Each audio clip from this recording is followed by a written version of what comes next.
Hello, Black-owned economy, and welcome to another edition of B.O.E. Live Rooms.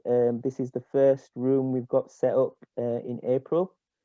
So the theme that Black-owned economy are pushing in April are all linked to businesses that were set up in 2020.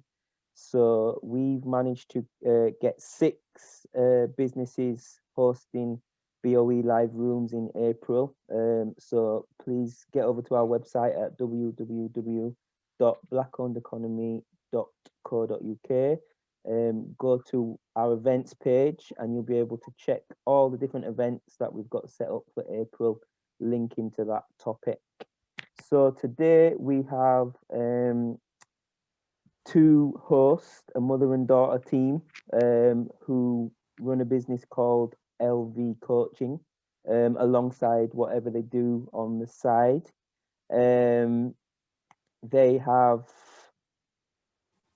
lots of experience in other fields, but today they're going to be focusing on what their current business is about, which is life coaching. I won't go too much in detail because I'll let them speak about it. So I will hand you over to Lorna and Lauren.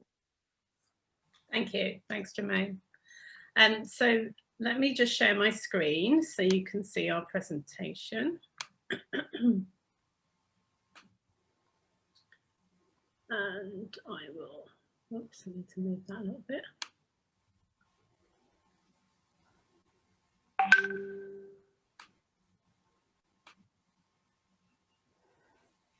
I always get this phone from start. Okay, so I'm Lorna Valcin, and our business is Life Visions by LP Coaching, also known as LP Coaching. Lauren and I set this business up just about a year ago, actually, in the first lockdown, and it had it was kind of a coincidence that we were both talking about coaching and had decided to do some training around that to become coaches, and it seemed like it made sense that we went into it together and decided to start our business, which we did in the first lockdown. I'll just give you a little bit about my background. So I'm an employment solicitor, and I've been in the legal profession for 35 years now, and for the most part I've really enjoyed what I do, still enjoy what I do. And the reason I decided to become a life coach was because a lot of what I found I was doing, especially in employment law, was around coaching people around the issues of maybe being dismissed, bringing grievances and all the rest of it, and really enjoyed that aspect of my work. And I think that for me, my clients had got huge satisfaction about that. Employment disputes are pretty horrendous. If you imagine how much time you spend at work, if that relationship isn't going well, it kind of affects and infects the rest of your everyday life. So that's kind of where my coaching began, and I decided that what I wanted to do actually was to formalize that and become a life coach. So that's me. I'll let Lauren introduce herself. Hi everyone, so I'm Lauren and I am a mindset and manifestation coach. So I really work with young adults to help them to change their perspectives on the way that they see themselves, and also the way they see the world around them. And we kind of work on their thought processes and their beliefs that they have, and how this affects their actions and ultimately the life that they create. So that's kind of what I'm doing. I'm also a student studying at Oxford Brookes University, and also work part-time as a swimming teacher and a carer. So doing a couple of things at the moment, but my passion really lies in coaching, and that's what I really love to do. So that's why we started this business. Thank you, Lauren. So thank you very much. To start with, I should say thank you, B.O.E, for inviting us to do this. It's really good to be able to run this presentation in any event, but it was really lovely having just sent you an email to say, yeah, we could do this, for you to say yes, we'd love to hear from you. So thank you very much for inviting us, and thank you also to everybody who is attending. So this presentation is entitled The Universe is Listening, Be Intentional About What You Ask For. And as we've said at the bottom, it's your journey to a better life. Now, whether you accept that there is a force greater than us, and whatever you refer to that as, be it God, the universe, whatever source, it's what our belief is. We believe that there is a source bigger than us, and that it's listening. It's the things that we do. You know, it should be intentional. What you should be doing is being intentional in your life. So here we go. Cool. So we're starting off with the law of attraction. So this is the manifesting. This is what I am all about. So I absolutely love this idea of the law of attraction. So if you haven't heard about it, it's much like the law of gravity. It's a universal law. So it's always in motion. It's always happening. It's been happening since the moment that we were born. And the idea is that what we put out into the universe, we attract back to us. So if we are putting out positive energy and doing positive things, then we will attract back to us that same kind of positive energy in the form of what we want and our desires. In the same way, if we are feeling negative and putting out negativity into the universe or into the world, then we will attract back that same negativity, those bad situations and those negative events that really put us down. So it's all about attracting what you want to have in your life. So that's really deciding what you want, so having a clear idea of what you want and putting it out into the universe and attracting it back to you with the vibration that you put out. So the idea of the vibrational frequency that you put out is that all living things vibrate this frequency, and it's based on our emotions. So it's based on how we feel. So if we're feeling those high vibrational emotions like love and joy and happiness, then we are going to be vibrating on a positive frequency and attracting those same things back to us. And the same things works with if you're feeling guilt or shame or negativity, then we will be vibrating on a low vibrational frequency and attracting those same situations that make us feel more of that same emotion. So it's all about kind of getting an idea on the way that you're feeling and how your emotions are actually affecting your life, and choosing how to kind of feel based on your thoughts. So it's about having a why for what you want. And the reason why you need that why is to tap into those emotions, is to really get the feeling behind what you're trying to attract to yourself. There's no point saying, oh, I just want to attract £10,000 if you don't have anything to spend £10,000 on. So you need to get behind the why. What is that £10,000 going to do for me? What is it going to get for me? Is it the new house or the new car, or is it for your family? Like, what is the why behind what you want to manifest? It's about not getting bogged down with the how, and this is a lot about kind of surrendering to the universe, and as my mum was saying earlier about this higher power, and it's surrendering to what will happen. So it's not worrying about the how, because that's not really our problem. All we need to do is have a clear idea about what we want, emit the correct frequency, feel the right emotions about it, and the universe will sort out the how. So that's a great thing that we don't have to worry about. So we don't have to open that avenue which allows a lot of doubt to seep in, and that can stop us from manifesting what we want. And it's a lot about believing that you already have it. So this is where the mindset comes in. So it's about getting that mindset where you're already that person, you already have attracted those things to you. If you are trying to attract, a car to you, you want to be in the mindset that you already have a car, you're already driving. You don't want to look at other people driving and think, oh God, I'm so jealous that I don't have that car, because that's not what someone who had a car would think, and that's not how they would feel. So it's really about trying mindset techniques to really believe that you already have what it is that you desire. And the final thing is taking action in order to attract what you want. And this is really, really important. No matter what it is that you want to attract into your life, you need to put in some sort of action to get there. So if you're trying to win the lottery, you can't just sit in your room and say, yep, I'm going to win the lottery, I believe it, I believe I'm going to win, without actually going out to the shop and buying the lottery ticket. So it's just about putting in that small bit of action. It doesn't matter how big or small, but towards what it is that you want to manifest. Now we've put Rhonda Byrne, The Secret, there because that's where my journey of manifestation started, when my mum gave me this book. And Rhonda Byrne talks about ask, believe, and receive. So having that clarity about what you want, believing that you already have it, and then being open to receive it into your life. And the law of attraction essentially follows that path. And that started me on my journey using the law of attraction and using manifestation. And since then, I've been manifesting great things into our lives. And it has been a really, really fun journey that we've been on. Thanks, Lars. Let's get rid of that. Next one. So we're going to start with setting goals. My view about so depending on the business that you're in, whether you're running a business, whether you're an entrepreneur that wants looking to run a business, whether it's something you want to achieve in your life. What I say is about having to it's important to know where you're going. You wouldn't get into a car and decide that you're going to drive to Scotland without first deciding on how you're going to get there. How long is it going to take?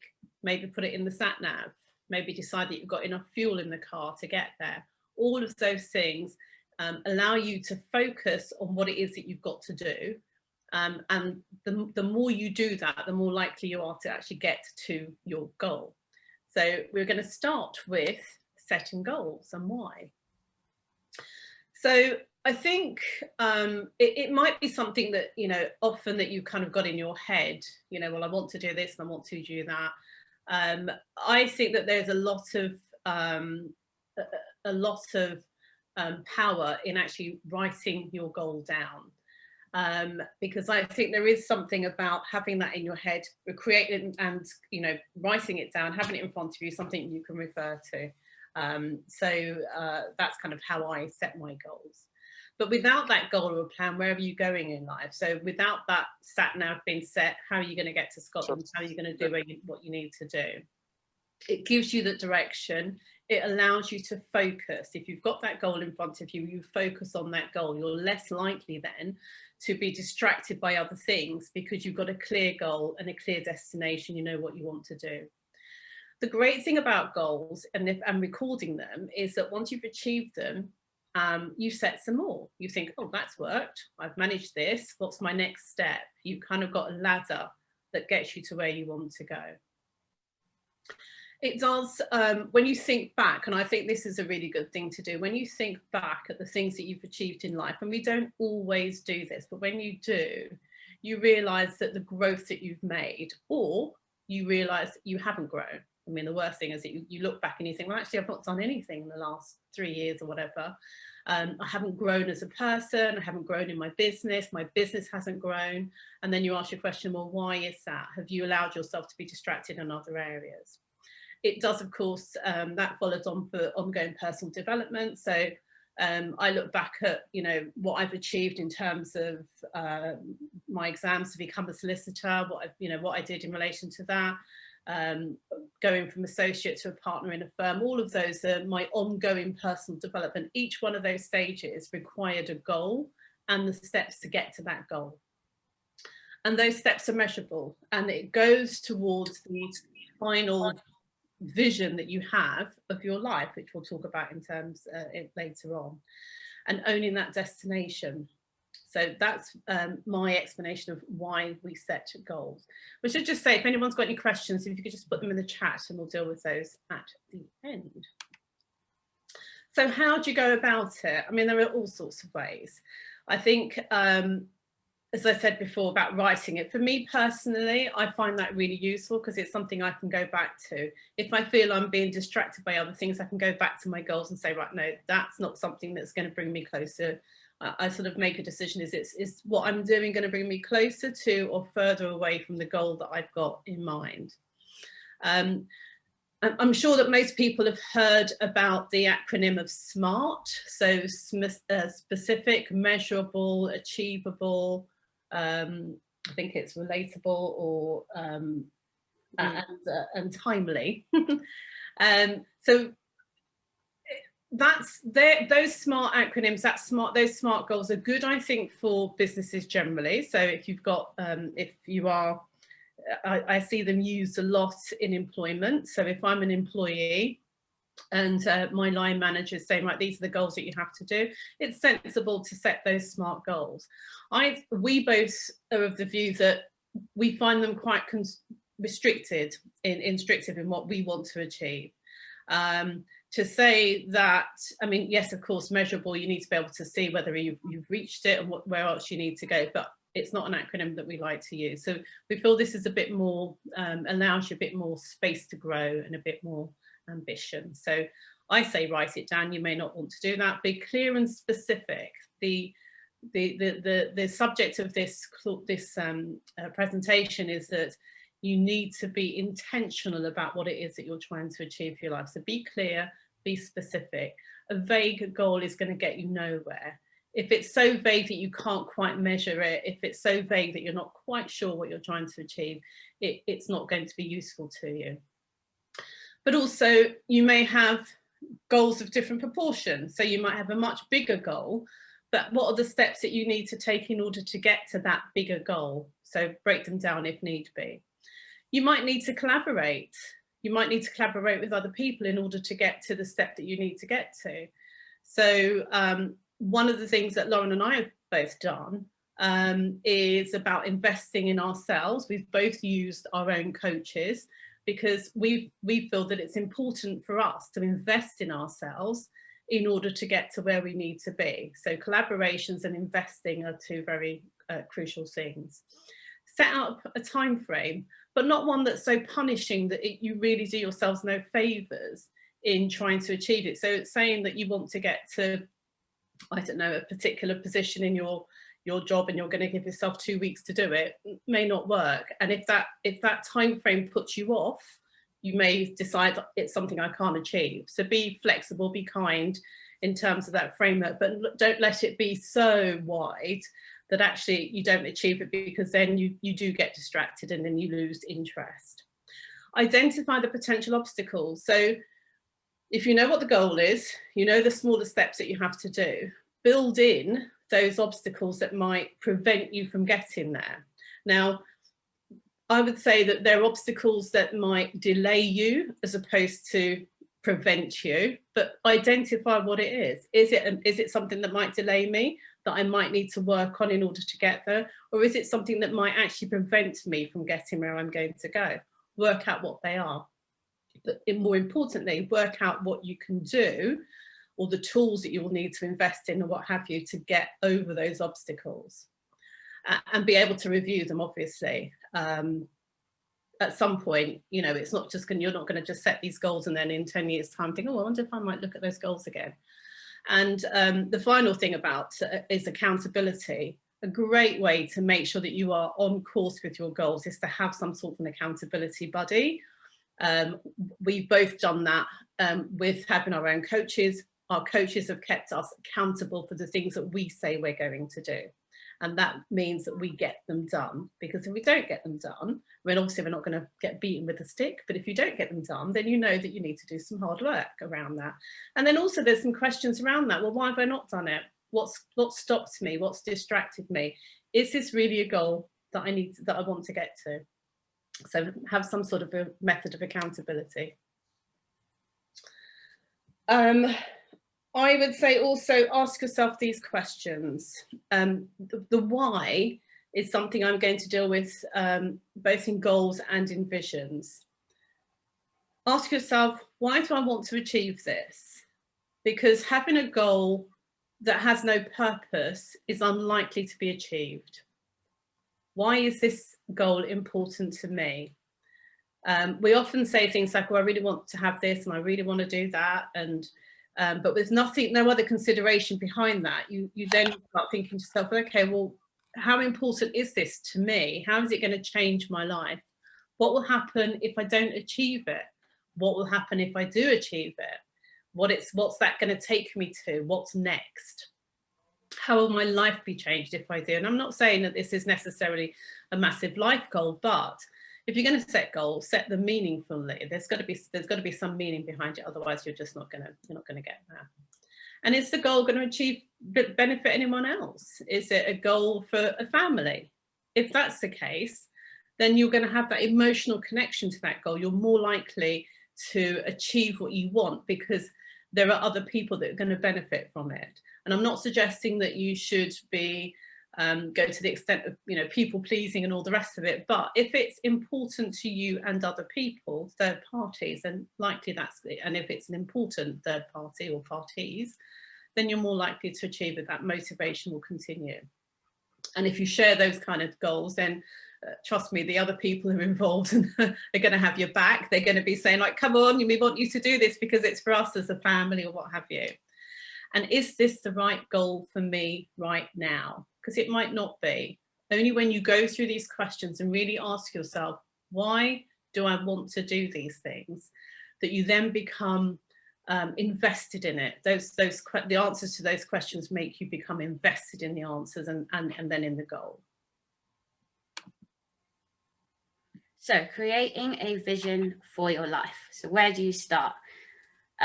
So I always say, so this vision is the kind of umbrella vision that all these little goals kind of work towards. So this is the vision of your life, of every kind of aspect of your life that you want.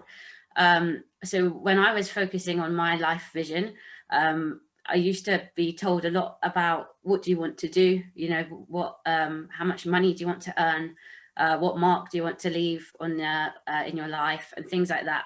And I found myself kind of lost, not sure what I wanted my vision to actually be. And then when I got asked, how do you want to live? And I thought, you know, that's a much better question, because now I can actually say, you know what, I actually want to live freely. I don't want to be tied down by a 9-to-5 job. This is, whereas before I was only kind of looking at 9-to-5 jobs. And when you actually consider how you want to live, you can start bringing in like having a family. That's not even something that I was thinking about, because I was so focused on what it was that I was going to do.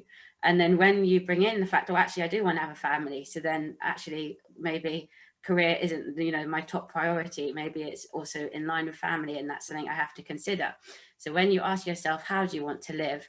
I think that you can then create the vision for your life. Some other things to consider when you are creating this vision for your life, because the thing is, you want this to be clear. You want to be able to literally, if someone asked you what's your life vision, just be able to tell them, rather than umming and ahhing about things. So where do you see yourself in your future is the first question to ask. Like, what is it that you're doing? You know, how do you feel about that future self? How do you feel about that right now? How's that making you feel? Is it making you feel excited, or is it making you feel really scared or really nervous, or maybe a mixture of all of them? And what are you currently doing to work towards your vision? So what goals have you set in place now? And this is where you can take it back to goals leading towards your vision. What are you acting like? What is your behavior like? And is that working towards your umbrella vision? And who and what do you see in the vision of your future life? So this is getting really specific about who's actually there and what do you actually see, and creating more of a more detailed picture so that you have that in your mind.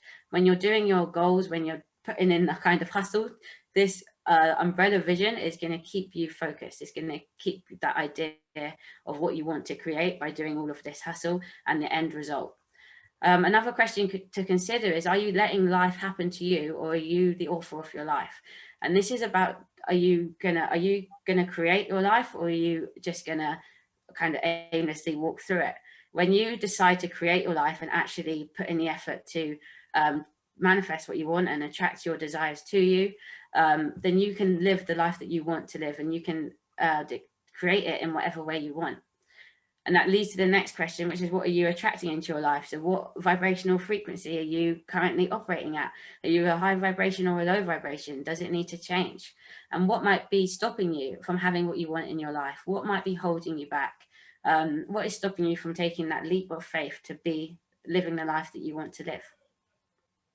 I just want to add, actually, when you say what might be stopping you, the question also might be who might be stopping you. And that might be an individual. It might be where you're working currently. If that's not allowing you to build your vision, so you need to make some changes there. Do you have people around you that are just not on the same page as you, that continually make negative comments? Do you need to limit your time with those people in order to grow the vision that you want? So it's not just what might be stopping, it might be, you might have to consider the people around you as well. So we're back to this question of why, your why. So what is your why for this vision? Very similar to the goals. You need to be emotionally attached to that why. Why is it this vision that you want to create now? Why is it important to you and your life? Asking yourself these questions, you really drill down to, is this actually what I want? Or is this a vision of someone else's vision of what I want? So I'll take Lauren as an example. Lauren's 23 years old. It's just about to get to the end of her 4-year degree course. She is at an age where I would say a lot of parents would give a lot of pressure on. You need to go out, you need to get a job, you need to do this, you need to do that, and all the rest of it. I know from experience that she's not that person. She's very independent, has been since she was about 15, I would imagine. 15, I can say for sure. But it's, and which is why what Lauren does in terms of the sort of law of attraction and manifesting the life that you want is about finding your own vision, not the vision that somebody else is putting on you. And it's really getting in touch with, okay, why is this important to me and my life right now? There needs to be that emotional attachment in much the same way that when you set goals, you have to have that motivation behind the goal. So you need to know why it is you're setting that goal, because that's what's going to get you to where you want to be. And very similarly in creating the vision, what is the emotional attachment you want to have? When I think of a vision of where I want to live, what I want to be doing in my life, what's going to bring me joy, all of that must make me literally want to cry. And I would say a really good way to do this is to write out your vision. If you write out your vision in a way that's heartfelt, that's detailed, I mean, even down to, you know, that my front door in my new house is going to be yellow, or the Audi TT that I have wanted since I was, I don't know how long, early in my 20s, in British racing car green, is on my screensaver because now it's so embedded in my why. So your why should make you cry, and it should be a big vision, because anything less than that isn't going to get you there. Anything less than that isn't, you're not properly invested in it. So those are the 3 questions. Why is this vision you're about to create so important to you and your life? It needs to have, what's the emotional attachment to it? And finally, is it so emotional that it makes you cry? Because that's the motivation that's going to get you there. If you can write a vision and it has no effect on you whatsoever, then you're just writing for the sake of writing. You need to, or you're just thinking for the sake of thinking. It has to be something that has an emotional attachment. So we do, I can't remember which one I'm doing last. Is it me? It's me. Okay. So where to start? For the same reason that we've come away from a SMART acronym, because it's quite limiting. When you are thinking about your vision, you need to have no limits in what you're thinking about. You need to be able to create a vision that doesn't take into account any doubt. And it's a natural thing. It's a natural thing. We start writing a vision, or we start thinking about what we want to achieve, and then all these little voices come in and say, you can't do that. You can't do that. You're not, you know, you're not in a position. You've not been to the right school. You've not been to the right university. So there were all these little voices telling you why you can't have that vision that you want. But you need to silence them. This is just your vision. This is the ideal situation that you want in your life. And what you can't do is allow those niggling doubts to come in. And there are things that you can do to change your mindset around them. But when you're setting a vision, set the biggest vision that you can come to without sort of limiting yourself. Be audacious, don't hold back. Be open-minded. You don't know how, like Lorna said at the start, the how is not our business. All we're worried about, all we need to do is set a clear vision for where we want to be. The how we don't need to worry about. When you start thinking about the how, you start thinking about all the reasons why you're not going to get this vision. So you need to ignore that. Don't think about those reasons. Make it emotional, as I said. Make it so that when you read it, you think, oh my God, I can't wait to be in this vision. I can't wait for this to be a reality, my reality. If it's not that, then you need to maybe think again. And finally, don't let your limiting beliefs get in the way of your vision. And I'll let Lauren tell you about limiting beliefs. Let's see if I can get this. Yes, so limiting beliefs. So these are beliefs that we have about ourselves that are essentially limiting us. They're not true. They're false beliefs that we have created, and they're essentially made because from the ages of 0 to 7, our brains are like sponges, and we absorb everything around us. So that's our parents, our peers, the society. So all of the kind of beliefs or values and all of those things get absorbed into our minds, and those become our beliefs. Some beliefs that we have are obviously great, they're good, they're fine, and others are limiting. These tend to be ones we're not necessarily aware of. They could be residing in our subconscious mind, which is 95% of our thoughts are subconscious and 5% are conscious. So it's a big amount that your limiting beliefs could be hiding in.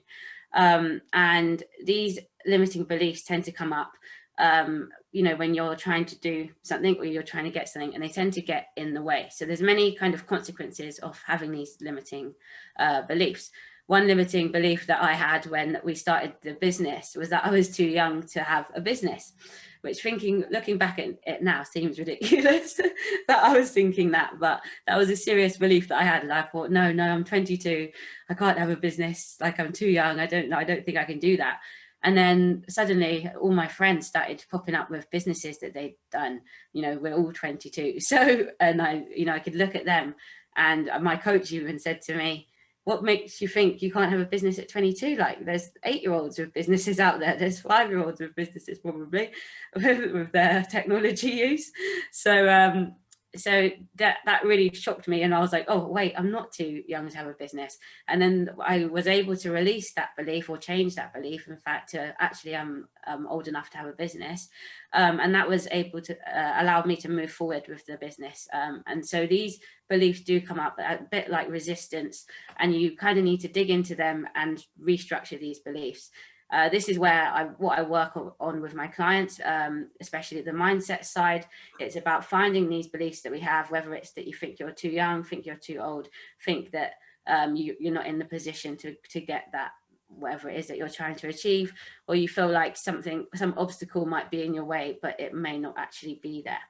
And like I said, these limiting beliefs are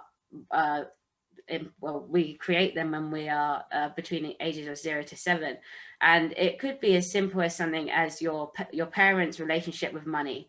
So if your parents were super strict with money and didn't give you any, was always talking about savings, then you could have a belief that you have to keep your money, you need to hold on to it really tight. So when you get money, you're really you want to save it all, and you're afraid to spend money as well, and that can cause problems in your life and also in your business.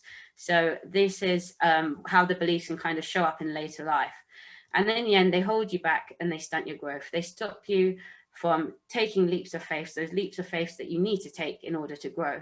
It makes you question your abilities. It makes you think, oh, I can't do this because I'm not qualified enough, and things like this, when really that's not the case at all. And when you see someone else do it, then you're like, oh, okay, I can do it now. But sometimes we can't wait for someone else to do it first. We need to do it first. It forms the basis of your opinions about yourself and others. So it's really important to dive into these limiting beliefs so that we can really move forward with our lives, so that we're not having kind of dodgy beliefs about, or opinions about ourselves and others, especially ourselves, because that's, I think, what most limiting beliefs are kind of focused towards. I can't do this because I'm not brave enough, or I'm not strong enough, and that's a lot of the limiting beliefs. And it stops you from recognizing and taking advantage of opportunities in life. When you are obsessed with your limiting beliefs, or when they were coming up, it's like you have tunnel vision and you don't see the opportunities that are just flying past you. When you change your limiting beliefs and you live in this kind of open-minded way, you see all the opportunities around you, so you're able to take advantage of them. So it's really about just getting or acknowledging these limiting beliefs, gaining an awareness of them, and then changing them to what we want to believe instead. Thanks. As Lauren said, it is all about the evidence. It is always about the evidence. We look, because in some cases we haven't seen the evidence, it reinforces those limiting beliefs. So I've been working in law for the last 35 minutes. I've got a colleague on this course, and there would have been a time as female lawyers, we would have been thinking that we probably would never have seen a female judge. That at some point would have been a limiting belief, because of course there is plenty of evidence of that now, but for a long time that wasn't the case. So because we don't see the evidence in it, it reinforces that belief. But also, some people would have said that in the US you would never have seen a black president. Well, it's happened, but who would have thought that, 10 or so years ago? Again, it's a limiting belief. We don't think that will ever happen. These are the reasons, blah, blah, blah. The limiting beliefs until they become not limiting beliefs. So here are some examples, and I'm sure there are a few here that people will recognize. So I'm not good enough, I'm not smart enough. One for the ladies, not beautiful enough, not attractive enough, I'm not going to attract the right person. All of those sorts of things. We regularly beat ourselves up with that one. People like me will never be able to earn that much money. Well, who says? Who says that you'll never be able to earn that much money? I imagine, when I left school, I wanted to work in a bank. I never, in my wildest dreams, imagined that I would be a solicitor, a partner in a firm of solicitors. That was something that just wasn't a belief of mine, but I've done all of that. So it is about seeing the evidence. Look for the evidence, and you won't find the evidence if you are having that tunnel vision. You won't, because it won't bring itself to you. Those opportunities of, okay, so I can go down that route, and then that route will get me to where I want to be. Wow, okay, but you won't have listened, you won't have seen that, because your limiting belief is telling you that it's never going to happen. I'm not like those other people. I didn't go to that, the particular school or university. If you don't go to a particular university, how on earth are you going to get into, those sort of jobs? There are all sorts of reasons around that why, things like that may not happen. But if it's a limiting belief, it stops you from going for it. And that's what you need to, that's the mindset you need to change. Okay, so there's a whole load of them. And the trick is because they are unconscious, you don't realize them straight away. It's only when something happens you think, okay, I'm going to examine what my belief is about that. Why do I think that? Why do I think that money is the root to all evil? What experiences have I had in my life that say to me that money is the root of all evil? And if that's the belief that you have, then that's how you're going to conduct yourself. I don't want to earn lots of money because I'm going to become this person that nobody likes. Well, actually, what about earning lots of money in order to help lots of other people? If you really I've done this exercise of writing out my why and finding it really difficult to including there that I want to earn a lot of money, or I want attract a lot of money into my life, because I think, who am I to do that, coming from a comprehensive school? Who am I to have that in my life? And it's only when you start thinking, okay, so how would having all of this in my life benefit me and other people? Well, I'm a people pleaser. I'm a server of people. So for me, that's like, yeah, bring it on, because if I have that, I can serve so many other people. So it is about examining those beliefs, but you don't often get the opportunity to do that unless you recognize actually things aren't happening in your life. And it's like, okay, so what's gone wrong here? So those are your limiting beliefs. Oops. Okay, so we are going to do a short visualization. So we have now told you how to create your vision, what the kinds of questions you need to consider are. And we're going to do a short visualization, kind of just going to going to that vision. So I'm going to take you to the end of 2021, and we are going to have a visualization of creating that vision in our heads. So if you just want to close your eyes and take a few deep breaths in and out. You can breathe in for 4 and breathe out for 4. Allow yourself to get into a relaxed state where you're feeling calm, you're feeling relaxed. And let's take ourselves to the end of 2021. So it's the 31st of December, 2021. It's New Year's Eve. So think about where you're going to be. Are you someone that's going to be at home with your family? Are you going to be maybe at home alone? Maybe you're someone that is going to be at the clubs if we have them.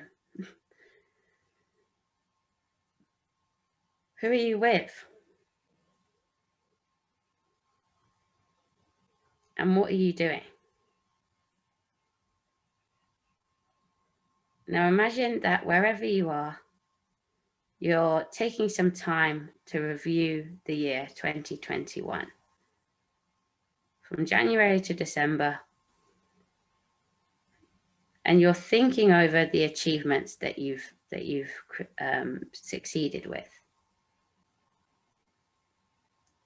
So what is it that you have achieved on the 31st of December 2021? Maybe it's one big thing that you've achieved. Maybe it's multiple little things. Maybe it's multiple big things. Or maybe it's one little thing. Whatever it is, look at your achievements over the year 2021 and think about how they make you feel. Are you feeling excited about that?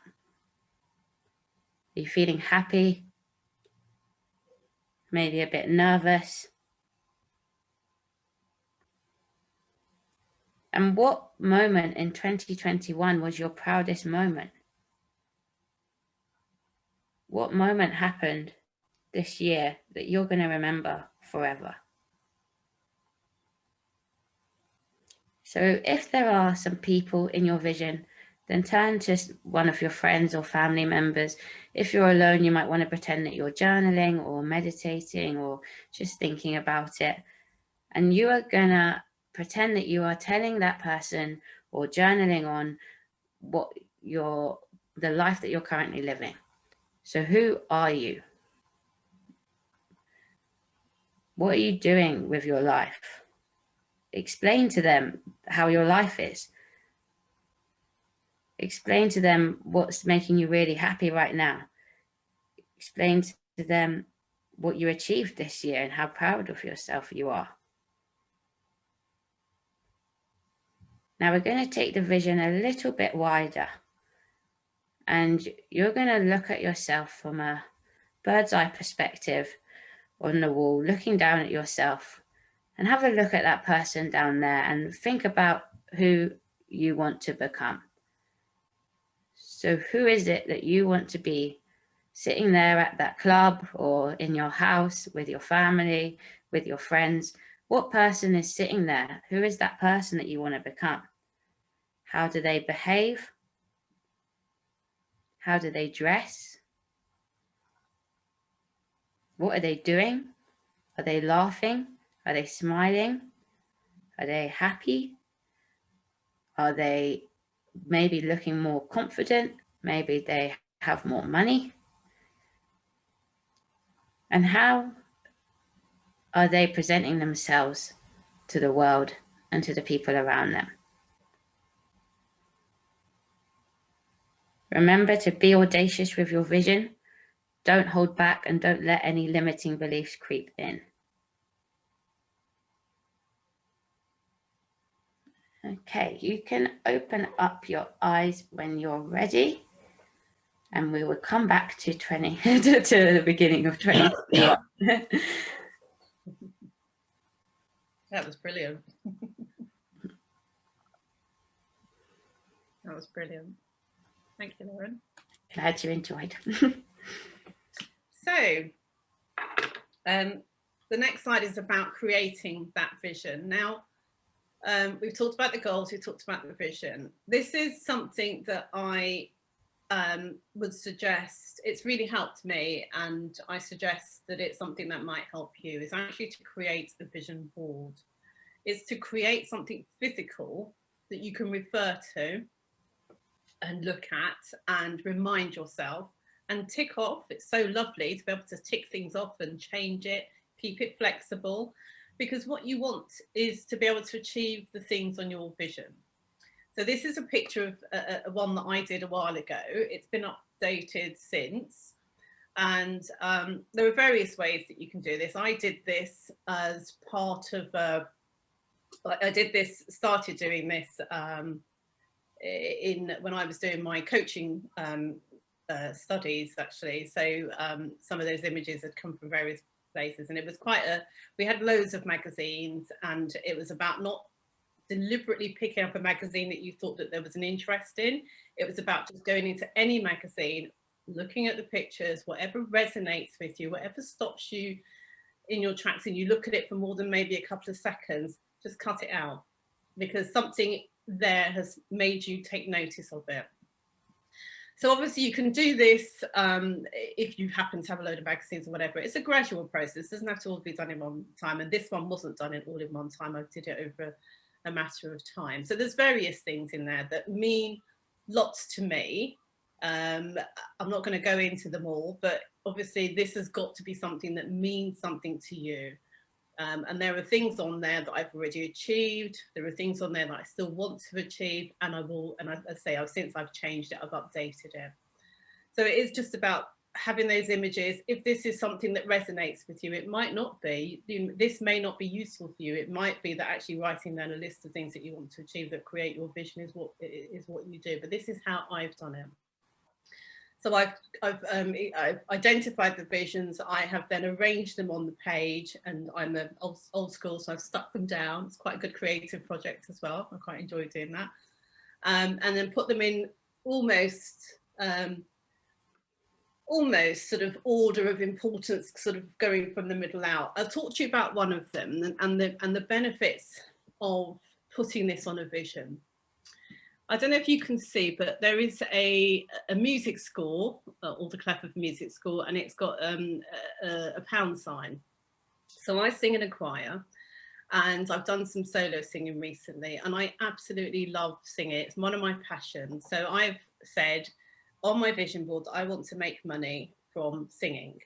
Now, this year and last year in the lockdown, I've had a couple of opportunities actually to do a couple of projects, and one of them was about songwriting, and it was something that I initially thought, that's not me, I can't write a song. And the one thing that made me do it was going back to my vision board, and I thought to myself, this is something on your vision, why, and this is an opportunity that's come to you, why are you not taking it up? And that's what made me take up that opportunity, because I remembered that it was something I wanted to achieve. And because I had quashed my limiting beliefs about it, I couldn't write a song. I've been able to do just that. So this is the power of having that vision board where you can have, I mean, I had it on my phone at one point. I've got it on a piece in my flat. So it's about going back to these things, reminding yourself of the things that you want to achieve, and thinking, okay, now I'm open to an opportunity that might actually get me to where I want to be. So that's how I've done it. Lauren? So yeah, I like this way. I've actually done my own vision board, my mum's way, which is it was good, but things changed for me very quickly, and so I put like a massive Range Rover on my vision board, and very soon after that I decided that I didn't want one. They're massive beastly things. I don't know why you want to drive. I can't even barely drive my car. So having a Range Rover, the road's just too small in England, I feel, and I feel like I'll crash. So I don't actually want a Range Rover. So I've now decided I want an Audi. So this is my new one, mum, that I now want. That will probably change. So one way that my friends and I like to keep our vision boards is on Pinterest. And this way you can just search for whatever you want and you can create your own little vision board. You can actually create multiple vision boards for different things. And as things change, you can just swap them in. And I think this way is really great because you can you can search for a wide variety of things, so you're not limited in that way because you can get a picture of anything, whereas in a magazine you might not find what you actually want. But at the same time you're limited because you think you know what you want, like me going straight for the Range Rover, like, yeah, let me put that on, but actually it's something else that you want. And going through the magazine, I actually found things that I didn't know that I wanted, but I did actually want, because like Mum was saying, you get that impulse of, you just stop on it and hover for a second and you think, what was that about? And then you just cut it out. And so I did find things on there that I didn't even think about, like even wedding. I didn't think to put any wedding stuff about getting married on my Pinterest board. But then when I was flicking through the magazines, I saw wedding photos, and then I was like, oh, I'll put that on. And it's that, and that's, I'm getting married in October, so why would I not put that on? But obviously when I was doing the magazines, I felt drawn to that, and so then it became on my vision board.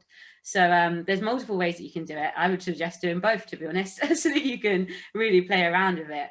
But yeah, it's nice to have that visualization, and on Pinterest they just make it so neat, so it looked better than my created vision board, and I just keep it as my background on my phone as well, and it fits quite nicely into there. So yeah. And I think if you can't find the image, it's like you said, you're not always going to find the image that suits you. So I've written words on mine, so success, confidence, courage, passion, those are words that I kind of live by. So that's why I've put them on there. There isn't necessarily an image for those, but there were words that sort of are part of my vision, which is why I put them on there. And this is your vision. We don't worry about how it's going to come to us, how we're going to achieve it. It's on vision, and we you know, it's there. It's our big plan. Things might change, and you start, say, ticking things off. I work from home. I love working from home. And when I saw that homework thing, I thought, yeah, that's actually, it's what I was already doing, but it's certainly how I want to be working in the future as well. So, do you want to do the toolkit? Yeah. So this is our little toolkit for success. So we think obviously creating the vision of the life that you want is so important. It dictates what you're doing right now and what you're working towards. If you don't have that overall vision, you can sometimes be working in the wrong direction, and you're like what I was doing for my hospitality degree actually, is that I didn't have that overarching vision. I just had all these little goals to achieve, and I hadn't connected it to the vision, which meant I was actually working in the wrong direction. I was following a passion of mine because I do like hospitality, but it wasn't towards that how I want to live kind of vision, which is the vision that we want you to create. Having a regular practice of gratitude. Gratitude is the thing that has taken me through this whole journey and has helped me get through everything and has helped me bring the magic into the journey. They say to live an attitude of gratitude, so that is basically what you must do. And every day write down you know, what you're grateful for, or think about what you're grateful for. Whatever you're grateful for, you will automatically attract more of into your life. I remember when I went to breakfast with my mum, and I literally had just written in my gratitude list, I'm so grateful for my friends, because I always have a good time with them. And then we was at breakfast and my phone was just buzzing on the table and it just wouldn't stop, and Mum was like, what is that, why does it keep going off? And it was just like 5 different friends out of the blue just popped up saying, hi Lauren, how are you, I miss you, can we do something? And it was just, as soon as I'd written that I was grateful for friends, suddenly they were all coming. And I don't know why they were all texting me then, but it was just a really weird situation. But living an attitude of gratitude is absolutely key. Dispelling your limiting beliefs, so getting down into why is it bringing up resistance, why is doing this task or whatever it is bringing resistance up in you, and finding those beliefs and rewriting them into what you actually want to believe in a way that's going to actually serve you. So journaling is a really great thing, meditation and visualization. They all roughly do the same thing, and it's all really about changing that mindset, journaling the beliefs that you want to have instead of your limiting beliefs, meditating on this vision and just living that vision out, like the visualization that we did, just living that out through meditation, and visualization as well. And setting goals by which you can measure your success. So that's all about setting effective goals, which Mum spoke about earlier. So not necessarily following the smart rules, but just being open and setting goals where you will know when you've achieved them. Sometimes I set a goal, and when my way of measuring it, I do it by feeling. So I just say, I'll know I've achieved this goal because I'll feel proud of myself.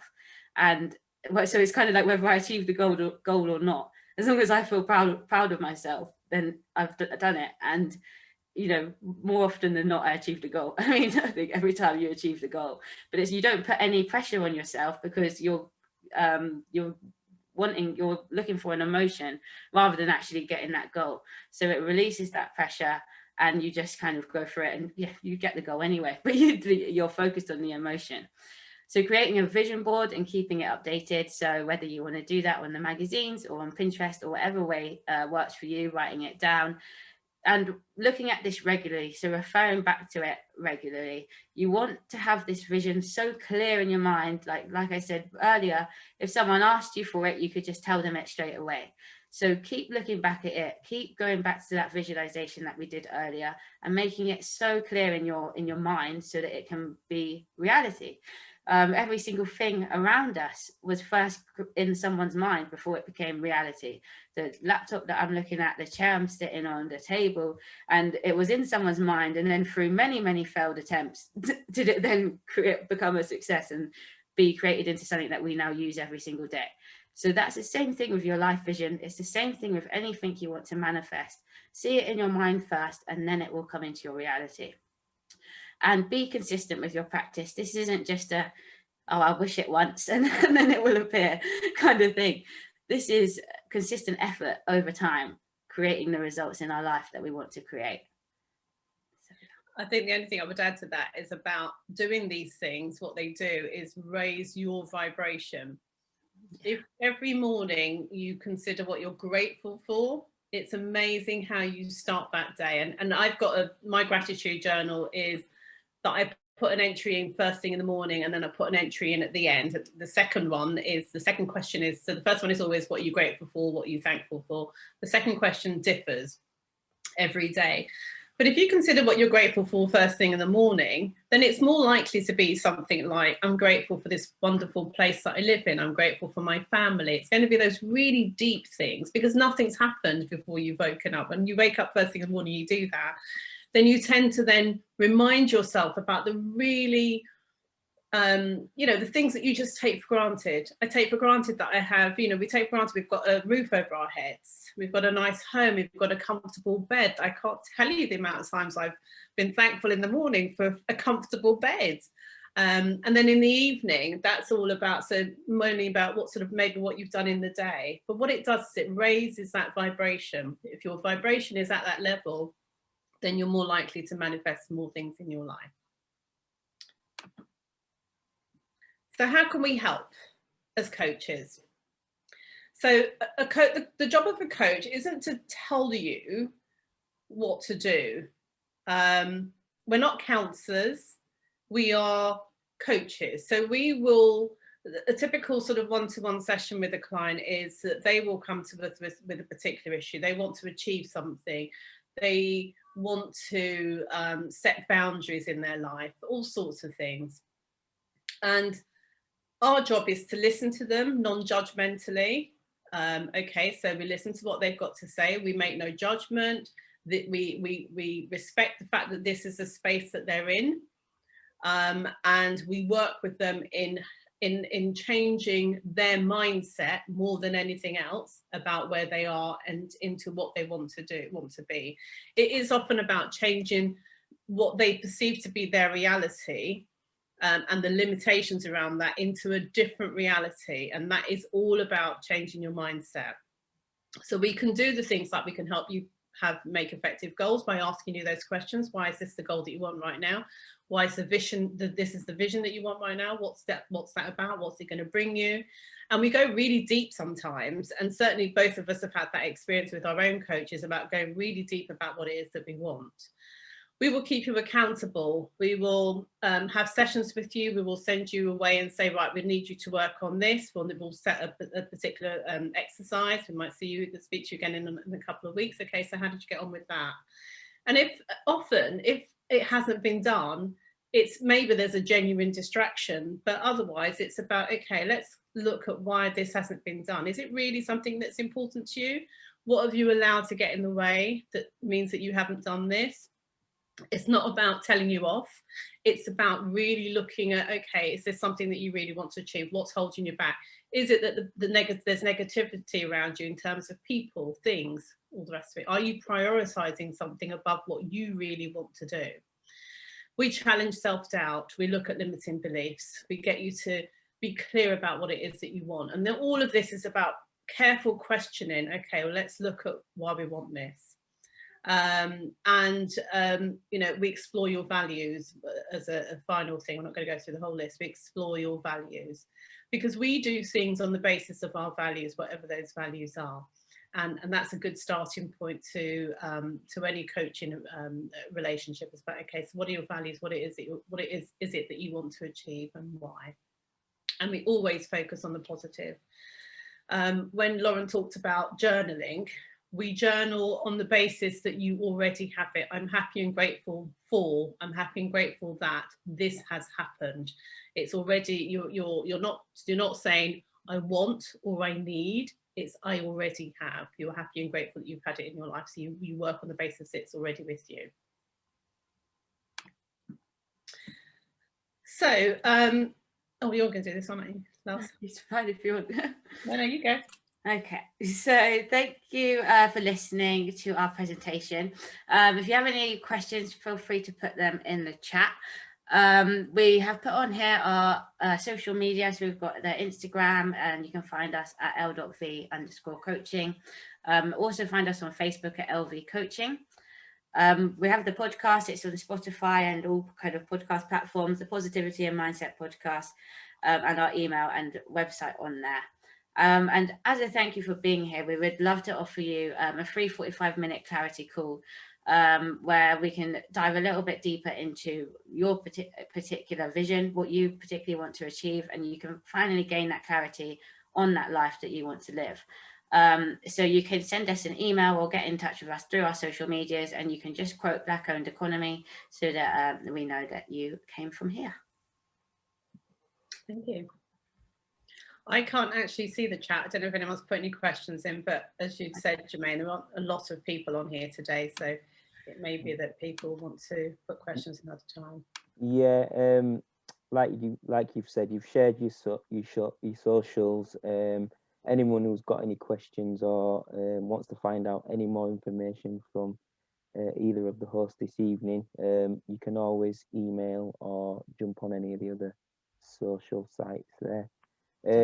Thank you, Lorna and Lauren. That was really good. Lots of information, lots of things for me to think about, never mind everybody else.